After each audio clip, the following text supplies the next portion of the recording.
गंवार सास। ममता ने अपने बेटे को पढ़ा लिखाकर बड़ा आदमी बनाया।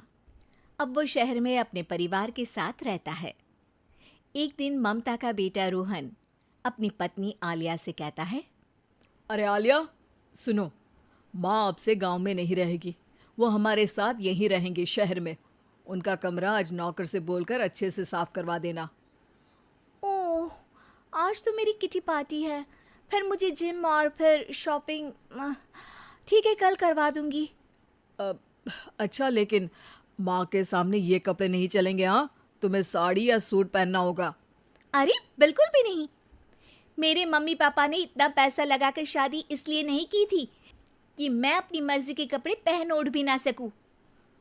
अरे चलो, गुस्सा मत हो, लेकिन कुछ दिन तो माँ की खुशी के लिए कर सकती हो ना। लेकिन आलिया मानती नहीं। माँ आती है सिंपल सी साड़ी, झोला और चप्पल पहनकर।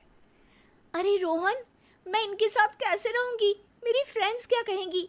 ये तो पूरी गंवार लग रही है। आलिया, माँ गांव में रहती थी इसलिए ऐसी हैं। तुम आज ही माँ के साथ जाकर उनकी पसंद की शॉपिंग करवा देना। इनके साथ घर के अंदर रहना मुश्किल है, बाहर तो मैं कभी भी ना जाऊं। रोहन को आलिया पर गुस्सा आ जाता है। माँ, ओ माँ। हाँ बेटा।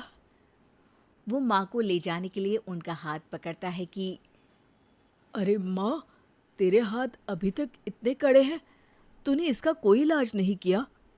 अरे बेटा, इसका कोई इलाज नहीं। वैसे भी मुझे कोई शर्म नहीं कि मेरे हाथ मुलायम नहीं है, क्योंकि इन्हीं हाथों से मेहनत कर मैंने तुझे बनाया है बेटा। अगले दिन। माँ, मैं ऑफिस जा रहा हूँ। कुछ लाना हो तो आलिया को बोलकर फ़ोन करवा देना। रोहन के जाने के बाद, आप ना आज कमरे में ही रहिएगा, घर में पार्टी है, मेरी सहेलियां आ रही हैं, मैं उन लोगों के सामने आपको नहीं ला सकती हूँ। ठीक है बहू, लेकिन तुम कहो तो मैं कुछ खाने को बना दूँ तुम लोगों की पार्टी के लिए। वो लोग सिर्फ कॉन्टिनेंटल या थाई फूड ही खाते हैं। कोई बात नहीं, कभी इंडियन खिलाने वाला कोई मिला नहीं होगा ना। मैं बनाकर कमरे में चली जाऊंगी। जैसे आपकी मर्जी। आलिया के घर उसकी दोस्त आती हैं, पार्टी होती है। अरे वाह आलिया, ये क्या है खाने में? बड़ा ही स्वादिष्ट है यार, इसकी रेसिपी मुझे चाहिए। हाँ, और ये दाल, ओ माय गॉड, मैंने तो किसी 5 स्टार में भी ऐसी दाल नहीं खाई है यार। तू कुक को यहाँ बुलाना। अब आलिया घबरा जाती है। हाँ हाँ हाँ हाँ, क्यों नहीं। माँ जी ज़रा बाहर आइए। आलिया की सास सिंपल सी साड़ी और गांव के अंदाज में आती है। अरे बहू, क्या हुआ? खाना पसंद नहीं आया क्या? बहू? अरे ये गांव से दिखने वाली औरत तुम्हें बहू क्यों बोल रही है? कौन है ये? वो हमारी नई नौकरानी है। सास बहू की बात सुनकर बहुत दुखी हो जाती है। वो सर झुकाकर जा ही रही होती है कि एक सहेली बोल पड़ती है। अरे कहाँ जा रही हैं माँ जी? वो उठकर उनके पैर छूती है। जीती रहो बेटा। क्या है ना, आपकी शक्ल बिल्कुल मेरी माँ जैसी है। पता है आलिया, मैं शहर पढ़ने आई और फिर शहरी हो गई, लेकिन मेरे माँ पापा तो आज भी गांव में रहते हैं, बिल्कुल इनके जैसे ही हैं।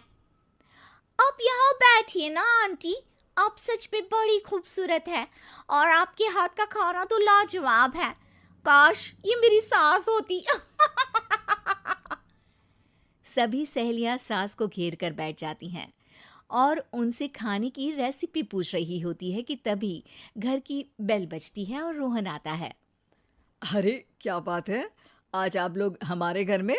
और ये लोग तो मुझे आलिया से ज्यादा माँ की सहेलियाँ लग रही हैं। क्या ये आपकी माँ है? लेकिन आलिया ने तो कहा कि ये उनकी नौकरानी है और इन्होंने भी नहीं बताया।